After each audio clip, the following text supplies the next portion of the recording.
Well, I want to welcome Jacob Persley right now, and we have a lot of important things to talk about. Jacob, I, I, I'm not sure how to introduce you because there's so many aspects, right? You're like to me, you're the um, Armenian expert. I know you're also a pastor, missionary. Please tell us a little bit about yourself and your background. Well, Nicole, it's great to see you. Look, I'm from Arkansas, so there's not a whole lot to say. I grew up with cows and blueberries, and I just happened to became a Christian. That changed my life, and that put me in a spiral to follow Jesus and to ask Him to be Lord and ask Him what He wanted me to do. So he led me to the country of Turkey and now Armenia, and also through education. So I've been able to serve doing evangelism, apologetics among Muslims for a long time, also starting new churches. And now that I'm in Armenia with our family, I'm very pro Armenia. Because this country is strategically located, the people are wonderful, a majority Christian nation, and they're being attacked often by Muslims. And not that people would say it's a religious war, but there's a huge influence and aspect to that. And because it's from the Turkic world, so usually Azerbaijan and Turkey partnering together to attack the people here, and they just did an ethnic cleansing a couple of years ago. And because I speak their languages and I know their culture, I'm in a unique position that I preach and I teach the Bible. We baptize people. We see people come to faith all the time, specifically from Iran. But at the same time, I do want to stand up for what's right. And when there's an injustice happening in this part of the world, I like to speak out about that. And that's why some of the things we could talk about. But um, so yes, I No, and that's how we connected. Actually, was a couple of videos that you did that I found by accident. It was around the time of the war. I'm not sure if it was 2020 or 2022, probably 2022, and so we connected over that. And since then, we've seen you in Armenia, we've seen you in Jerusalem, and so yes, it's been great getting to know you and your family. And so interestingly enough, so I see this post that you put. I wasn't really paying attention to the National Religious Broadcasters Convention, which is going on or has been going on this in the past week, and you noticed that they had a statement on Armenia. So okay, so could you please share it with us? Like tell me a little bit about it. Well, yeah, what I'm going to do is I'm going to share the screen right now, and we're going to go right to a couple of things, their press release, and also the resolutions that they came up with. So I'm not sure if you can see that right now. Let's see how this works. Perfect. Yes. Yes. So first, let me just say this, Nicole. I have been really angry, not about what they did, but because I am not in the media business, and there are hundreds of Armenian news outlets and influencers. There are Instagram pages, Twitter accounts, there are everything, and not one person has highlighted this. I mean, they'll put a post on their media saying, "Oh, so and so took a picture of Mount Ararat. How beautiful!" Yes, Ararat is beautiful, but guys, you have literally the largest gathering of Christian broadcasters, influencers, over 5,000 people gathered. And they have exhibitions. Everybody that's an influencer or has a media or is a movie, a filmmaker that's Christian, they have a booth and they interact and they network with one another. And Armenia wasn't represented there. So somebody dropped the ball. And I know, and I'm going to say a bold statement, it's because the majority of these media centers run by these Armenians, and those that are doing lobbyists are leftist and don't have any connection with current conservative Christians. So I mean, they've dropped the ball. That's a general statement, and there's probably Yeah. like that. Okay. But so when I saw this, okay, the person that got me onto this, this person's that's their job. They are the number one top marketer. They're in communications for Answers in Genesis and the Ark Encounter. And they're actually the co-founder with Ken Ham. His name is Mark Loy. This guy is the chief communications officer, and he founded it. So he said, "Jacob, did you see this?" And he sent it to me. I was shocked Well, because show me. I want to see what is it? What did they actually? so look here. This one, right? This is from the National Religious Broadcasters, right? Yeah. So they have a resolution. In hold on, let me go back to because I can't. Hold on, I'm so sorry about. I'm trying to figure out how to do. There we are. So this right here, you can see this is the NRB. It's the National Religious Broadcasters Board of Directors approves these resolutions. And so this is February 24. This is like big news. This helps Armenia and it condemns Azerbaijan. So it has various different subjects that it deals with about, family first media principles, global peace and security. But just in one paragraph here, they mentioned the standing with persecuted Armenian Christians and persecuted Christians throughout the world. And then it goes right here. They expresses solidarity with persecuted Christians in Armenia. Well, then you can look at the entire resolutions here. You go to their page, whereas, and we go down to they talk about AI, they talk about anti-Semitism, and they talk about media first issues. And let me see if I can get to the Armenia section. Hold on, right here. Standing with persecuted Armenian Christians, and they go here and they talk about this. Look at whereas right here. Mm-hmm. Christians around the world are facing serious persecution, including the Christian population of Armenia, known as the first Christian nation, who have endured persecution for centuries and continues to face displacement, destruction, and ethnic and cultural cleansing due to Azerbaijani aggression. Wow. And I mean, it goes on to, we don't have to read everyone. It talks more about here about the solidarity that they have. But my point is that at this, let me go back to my screen so I can see you. I have many friends that went to this broadcasting, and I mean, we have influencers that have podcasts, YouTube channels where they have 1 million followers or whatever. And there was not to what I'm not aware of one Armenian going there. And they should have been there. They should have been there and spoken out. They could have networked with the other influencers, other networks, and said, "Thank you, NRB, for what you've done for our country," as you're saying. And then that could have put them more on a global and Christian map than Mm-hmm. but they were there. Crickets. I'm thinking of CivilNet, U.S. Armenians. We've got Zartonk Media, all these different outlets that just have. They don't even know that their number one supporters are the Christian conservatives. Well, do you think is it a disconnect because the NRB is national religious broadcasters, so it's going to attract the religious media, Christian media, whereas like CivilNet and Zartalk, they're just secular media based in a Christian country. So maybe is it just that disconnect? Well, no. This is a problem with okay. As we know, there's 3 million or so Armenians living in Armenia. Then there's 10 million living outside.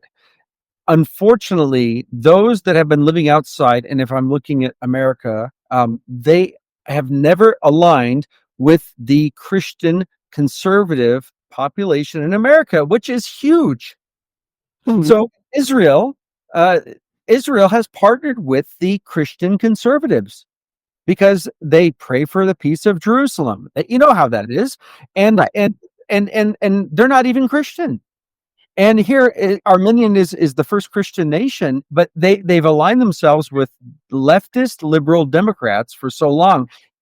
It's changing this year. Now, I've seen it when for the first time. I'll just give a little bit of politics. Nikol Pashinyan and his wife Anna Hakopian went to the National Prayer Breakfast.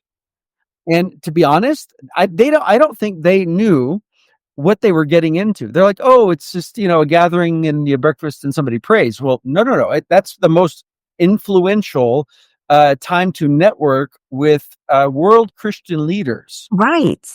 And then Nicole had the opportunity to speak to many organizations, but they didn't know what they were getting into because there was no connection with conservative Republican or Christians. Armenia has always been tied with the leftist liberal Democratic Party. So when you go to the national religious broadcasters, they're not, majority are not leftist, liberal, or Democrat. I mean, there might be a few, but generally the majority is not like that. Right. So I think that there's this learning curve that they need to take to account here. It's so interesting. There's a lot going on. There's a lot to unpack with the NRB. Like, for instance, you mentioned Israel, and I think that's we need to talk about that because I just saw, like, there's a Jewish, a religious Jewish news outlet that is like set up, like a booth set up at the NRB now, and they're actually broadcasting from there, and they're doing interviews from there, and it's an English language website and a news outlet, and they're totally connecting with and networking. And of course, the NRB has like the events that are specifically for Israel and honoring Israel and having like Israelis speak. Christians who are based in Israel are speaking, and it's extremely Israel focused. I mean, that's why for me, I was surprised. I don't know if you know if NRB has come out with any pro-Armenian statements before, but that's why it really caught my attention when you sent that, and I said, "Wow, that's right." Like, this is interesting because normally it's like you said, the somehow there's this connection that Israel has made with the conservative Christians, but not the Armenians. Yeah. So first of all, why should anyone care about Armenia, let alone, and why should Christians care specifically? Like, what's the issue? Well, Armenia is relevant for Christians. And it is because of a number of reasons. Let me just start. One is they are brothers and sisters in Christ. Now, I do know, I'm not ignorant to say that everybody in Italy is a Catholic Christian. Not everybody in Armenia is a follower of Jesus that just is a full, gung-ho, I love Jesus kind of person. There's a point that people have to know Jesus and make that decision to trust him and follow him. And they become born again, or as Jesus puts in John 3. However, that being said, this country has been the first Christian nation from 301 AD until today. And most Western Christians do not know that.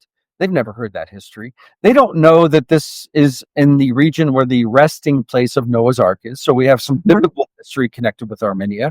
We have, there's so many things I could talk about that subject, but the scriptures talks about helping your family first, your brothers and sisters first, the Christians first. And this country has been, as it says in the NRB resolution, this country for centuries, and these people have been for centuries have been persecuted, and they've been martyred, and they've been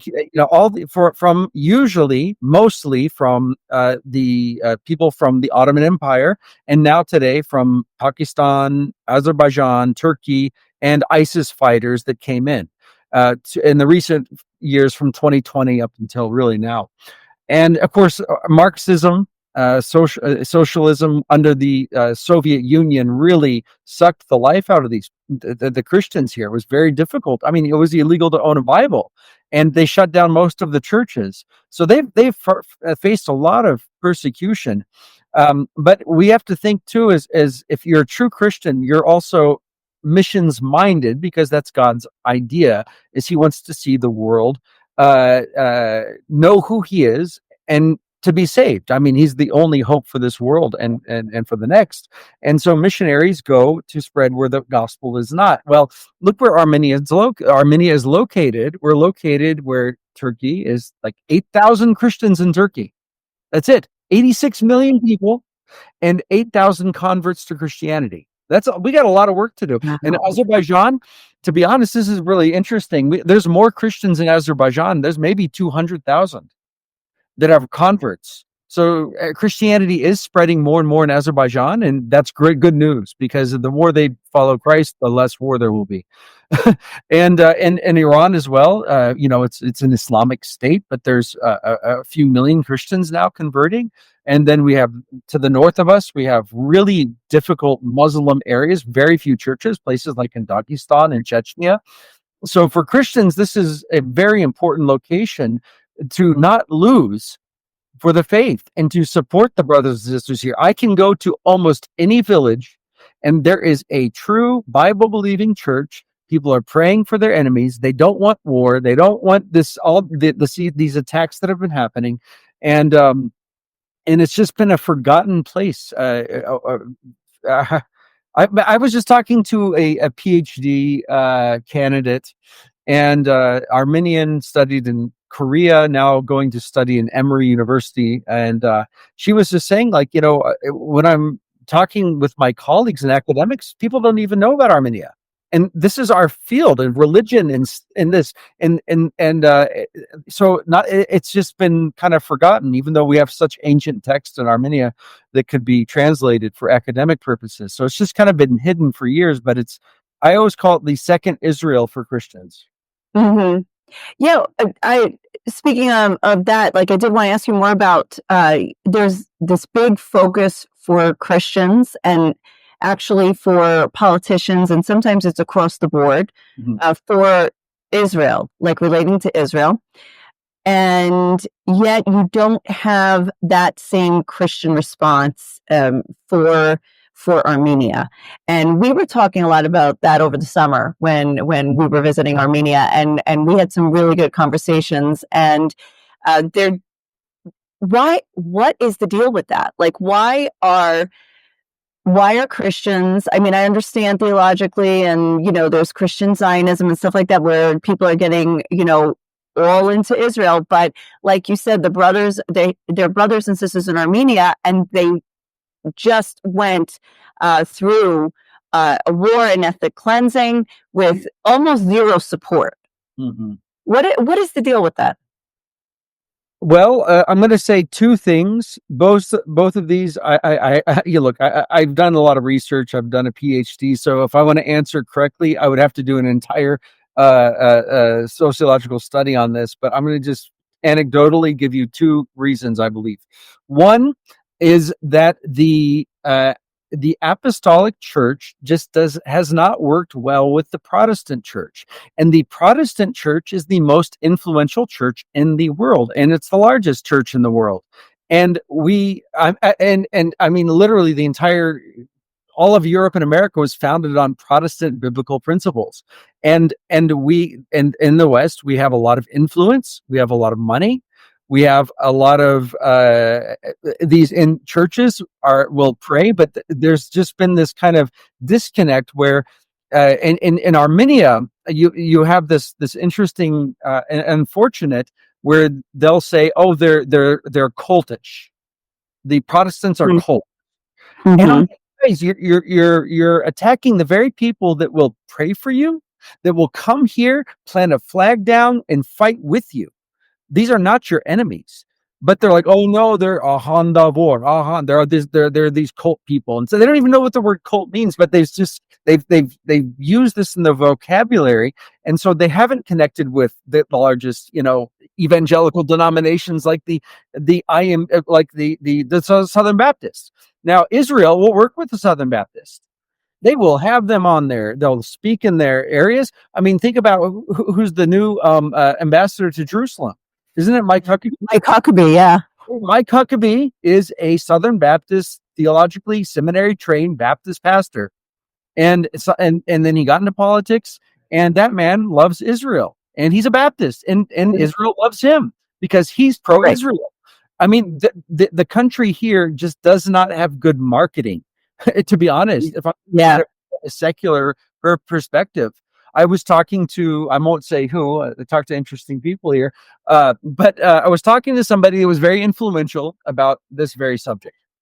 And this person said to me that they're trying to market Armenia as a place for food, culture, music, dance.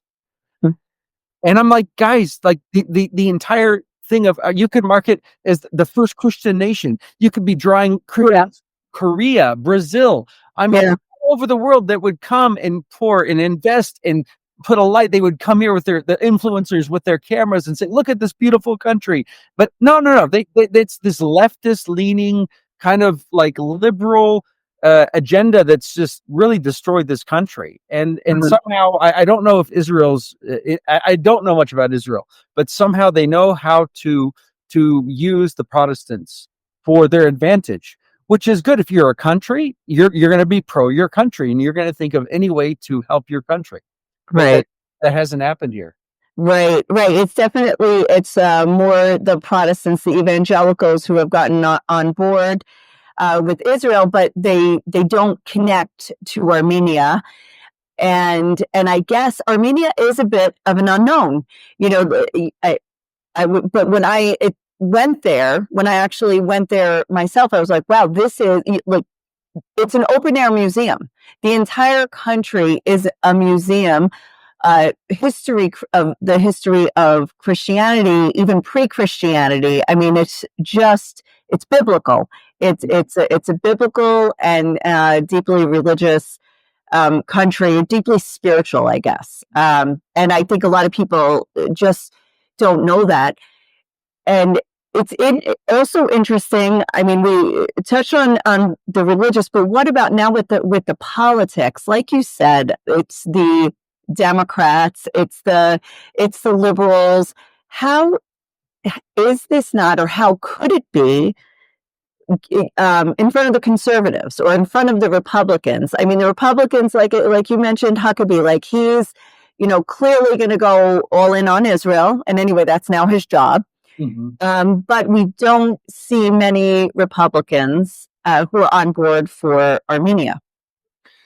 Right. And the reason why is the government here does not have any contact with the government officials. They just historically have only been working with Democrats, from Adam Schiff back in California in Right. the Glendale area, where that's the pro Armenia, and then that's his voting base, and the others, they really only had contacts with these. And what's crazy about it is that Armenia has traditional conservative Christian values. You go to a village here and you would tell them a Democratic platform, they would throw up. They'd say, we don't have anything to do with that. You tell them a Republican platform, they say that's who we are. So the people themselves would be actually conservative Republican, if we could say it like that. But for whatever reason, the people in that are making the decisions are only connected with the leftists in the Democratic Party, and it's really sad because there's a disconnect with the people and those that are ruling the country here now. That has to change. Mm-hmm. You also had noted the Save Armenia press release. Do you want to talk about that? You said that they appointed. I have it. You want me to pull it up? So what's really good is look, there are a lot of lobbies that have been pro Armenia, but they don't. I don't know what they do, but I do know that this organization right here that you're pulling up right here, that has Alveda King and David Curry. I know David Curry personally, and we've done different things for helping Armenia together.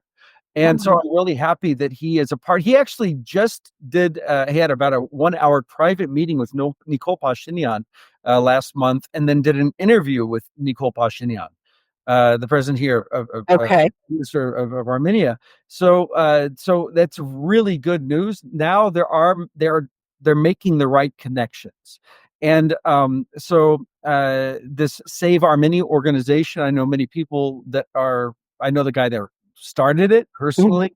Many people that are helping it, and I think they're trying to get them on board to see that there needs to be more people like this that are coming, because David Curry is very connected within Washington, and of Mhm. course so is Alveda King. I mean, just who she is and her. Yeah. Yeah. No, it's amazing. So it looks like, I mean, two positive steps in 1 week from more so conservative and Christian and even evangelical Christian organizations, which, Save Armenia and the NRB. And I mean, I hope that that means that it's going in that direction. Well, I think it is. I mean, specifically, Armenia as a country uh, has been becoming pro-Western and less pro-Russian. And Mhm. Russia, they feel Russia has failed them with this ethnic cleansing of Artsakh, Mhm. and so they have taken the steps to move away from them. And they've been, I mean, the ambassador to here from the United States, Kevin, has basically said this is a strategic partnership. So Armenia is at a different level in the way that they've been with Armenia before. It's never they call them a strategic partnership. They're investing. They're helping to um, the nuclear power plant. I think the United States is going to renovate. If I use that word correctly, I don't know what that means, but they've got a lot of work to do. But Yeah. we're investing a lot. The United States is investing a lot here, and also I've seen Switzerland, France, the Netherlands becoming pro Armenia. They've sent Mhm. delegations. I've met with different people that have come here from those countries, and they're passing resolutions in their countries that are pro Armenian. But I have to say, it's not the democratic liberal leftist from Europe, Mhm. the Mhm. conservatives. So Interesting. it's really interesting because I think they feel this solidarity with people that are being targeted because of their faith. Mhm. And one thing is there are Armenians in prison right now in Azerbaijan. What is the latest you can tell us about that? And are any of these countries stepping in to protest or to lobby on their behalf? Yes, so I was just talking to some folks in Switzerland about 2 or 3 days ago, and in the Swiss Parliament, they are passing a resolution to put pressure on Azerbaijan to come to a table and and with Armenia, and I think that they would like to host it. I think the Swiss government wants to host a meeting about this to see these prisoners released, and for the right for the Armenians to return back to their homelands where they were exiled from. That's what's Wow. happening right now in Switzerland. And they're going to make their final decision. I think it was like March 16th, so just a couple weeks from now. So we'll follow that and see what happens. And so I know that there are folks that are looking towards this. The problem is this, Nicole, is this government right now, they're looking at bigger diplomatic problems. For example, they want to have normative relations with Turkey and Azerbaijan and no more war. So they're not even really talking a lot about the prisoners or hostages is what I'd like to call them in Azerbaijan that are being held and having this mock Nuremberg trials, if you can believe that's what they call them, to that were political leaders in Artsakh and so the problem is that they don't want to talk about that issue right now. They want to just like let's sit down, let's do a peace agreement, and then maybe months later they'll talk about that other issue. So Mhm. look, as a Christian, look to me personally, this is an injustice. It's got to be dealt with now. I'm not a government leader, so I'm not thinking sequentially. What's the big, the first thing we got to kill first? So they're thinking the political prisoners is lower on the list. Just to be honest. Wow. Yeah. Yeah, it's interesting because, I'm sitting here in Jerusalem, and for the past year and a half, I've been fully entrenched in what's happening here in my backyard. And I am still following Armenia. Still, we visited Armenia even, but I'm following your work as well. And you've made some parallels between what's happening in Armenia, and with the, you call them hostages, not political prisoners, and you know, so have just found it really interesting, and it's you know, just also to get my focus off of what's happening here and to see that there's still really huge important issues that are happening in the rest of the world. Mhm. And I'm glad the NRB did that as well. I mean, I know that I'm sure that the Armenia clause is just one among many, Mhm. and also that Israel still has its entire day and all its events. But good for them for bringing Armenia to the forefront. And I hope that this is the beginning of more evangelicals widening their horizons and looking at the nation, the first Christian nation, and saying, okay, what about that? How can we support them? And let's go visit that country as well. Mhm. Yeah. The parallels, the reason I draw parallels, look, a lot of people won't like that because they're like, well, Azerbaijan, they've got a prime minister, they've got a president, they have a parliament, it looks like they're following laws. I'm like, well, the Ottoman Empire, they had a parliament, they passed laws to literally steal lands from Armenia and pass laws to kill them all. I mean, so just because it looks like a legitimate government is doing a legitimate like law court where they have a fancy room and they're behind glass, and they have microphones, and there's people wearing robes that say they're judges, does not make it legitimate to me. I mean, Hamas could have done the same thing to the hostages and said, "Oh, these are Israeli terrorists, and we're trying them for terrorism and separate." Mhm. And they could have had a fancy building, but to me, I don't care what kind of robe they're wearing and what building they're wearing. It's still wrong. Mm, yeah, yeah.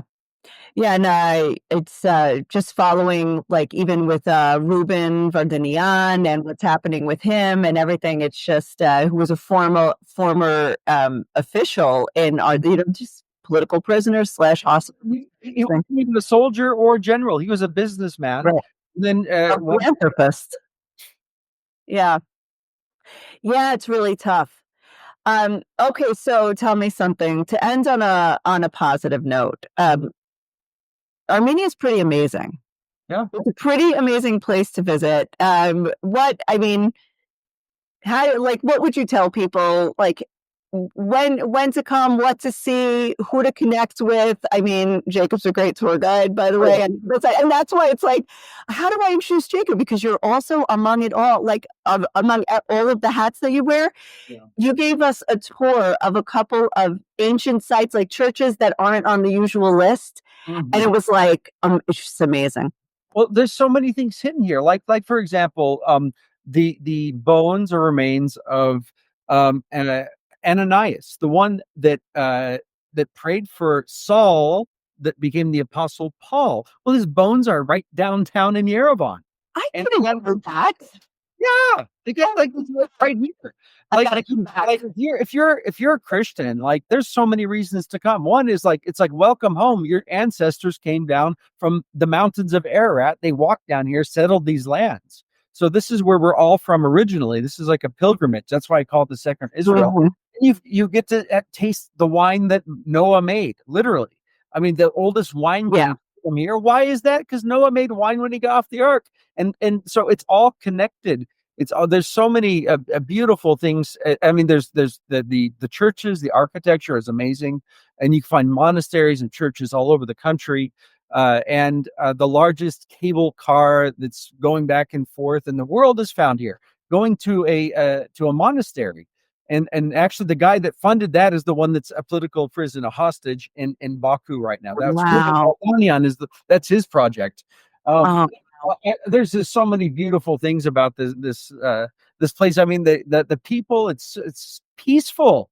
It's so peaceful. There's no robberies going on. Your children can walk down the street by themselves if they're 8 years old, and it doesn't, like, it's very safe country. It's a nice place to visit. It's a great place to live. I'm glad that our children are growing up here, and they don't have to experience any chaos of, I don't know. And it's yeah. more dangerous in some cities in the United States. So Yeah, true.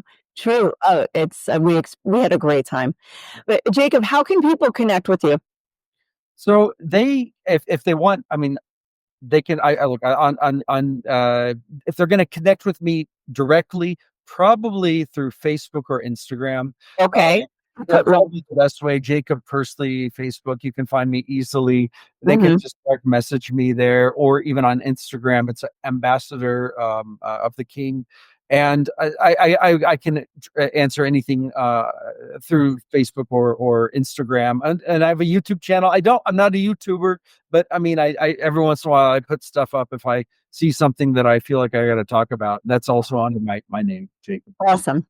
Okay, Mhm. cool. I'll put links and people can check you out. But thank you so much. It was great to talk to you, and it's a little bit of a different topic than Yeah. usual. The usual political turmoil, just other kinds of political turmoil in this case. Well, Nicole, thank you for highlighting this. You know, you're probably the first journalist that is highlighting the issue of Armenia, specifically with this religious broadcaster thing. I hope other Armenian channels will get wind of this and kind of say, "Hey, what are we missing out on?" I mean, you're highlighting something that they've missed. Yeah, it's for me, usually because I'm in Jerusalem, the coverage is about the Christians in Israel. Mhm. And so this has been a refreshing difference, just to see it. And when you all, and actually I wouldn't have heard of it if you didn't point it out, which goes to show the lack of media coverage. Again, even though it was the NRB, the National Religious Broadcasters, that did it, there's still a lack of coverage. So we got to get it out there. I believe it's an important issue, and you know what? I'll pass it on to some journalists that I know as well. So we'll see what happens. Thank you for pointing it out. Thanks, Nicole. You guys have a great evening. Thank you. Thank you too.